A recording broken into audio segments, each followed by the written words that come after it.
видяхте, това е новият ни модел F10, който предлагаме с изключително висока мощност от около 100 вата на кружка. Показвам ви различните размери, които предлагаме.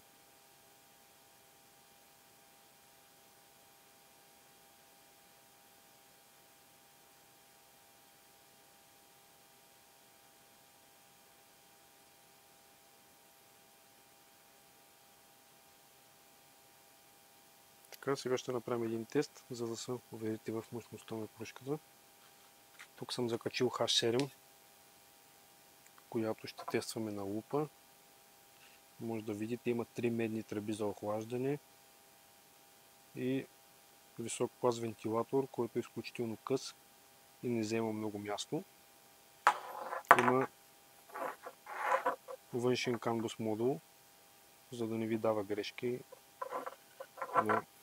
за по-високите класови автомобили. Така, нека да я монтирам сега на лупата. 3-инчова лупа с H7 цокъл. Така. Изключваме осветлението. И включваме уреда. Може да видите реалната мощност на продукта, която консумира.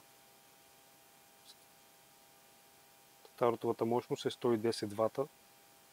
Това е за една кружка, като по загрее пада на около 90 до 100 вата, което е напълно нормално и всички кружки работят по този начин.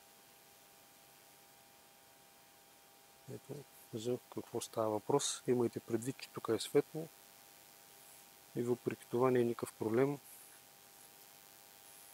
да освети по този начин.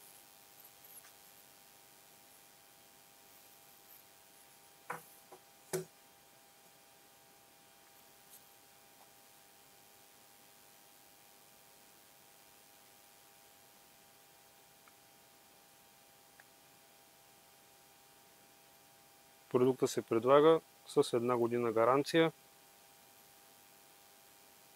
При проблем се заменя с нова кружка. Перфектно решение за лупа и за рефлектен фар.